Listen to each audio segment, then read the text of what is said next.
Et puis bien évidemment derrière, il n'y a pas de changement pour les pilotes qui terminent derrière à partir de la 11e place. Et en 3e course, on vous redira tout ça tout à l'heure alors qu'il y a le départ de la première course. Et on a vu Jack Elsgood qui était en pole qui immédiatement se place idéalement sur la trajectoire pour aller chercher la tête de course. C'est déjà assuré apparemment pour Jack Elsgood. Attention derrière, on le voit à la bagarre à l'extérieur, Grant Johnson.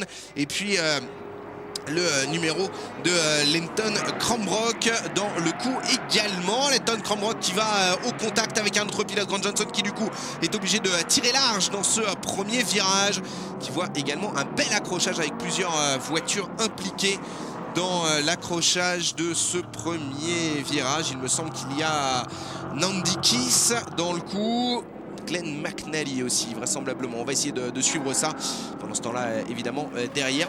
Ouh, attention, Andrew Fisher qui part, gros survirage pour Andrew Fisher qui parvient néanmoins à récupérer sa voiture. On va attendre que ça se calme un petit peu à l'issue de ce premier tour pour faire un premier point sur le classement. Le temps pour moi donc de vous rappeler qu'en 3e course qu'on suivra tout à l'heure, eh bien la grille est définie par combinaison des points acquis lors des 2 premières courses. On revoit ce qui s'est passé dans ce premier virage avec Lenton Cranbrook qui va littéralement pousser Ryan Harris à la faute. C'est dommage pour Ryan Harris parce qu'il était en 2e position à ce moment-là, à la bagarre certes avec Grant Johnson, et Grant Johnson du coup qui se retrouve dans l'incapacité de tourner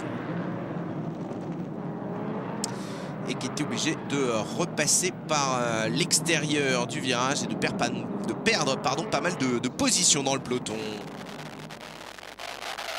Allez, on se retrouve avec Glenn McNally maintenant pour voir ce qui s'est passé dans ce premier virage. Et bien c'est peut-être lui derrière dans le peloton qui a causé le problème.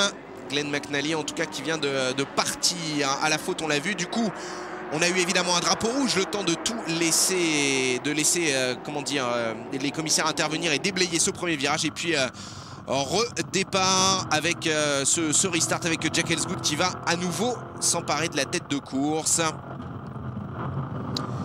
on est à mi-course donc de cette première manche, la 3e donc de la saison. Toujours emmené par Elsgood. À la bagarre avec Cranbrook, et puis derrière on le voit dans le peloton, Grant Johnson qui est un tout petit peu bloqué. Et il y a Ryan Harris qui est là également par l'intérieur et qui va aller récupérer une position juste devant Colin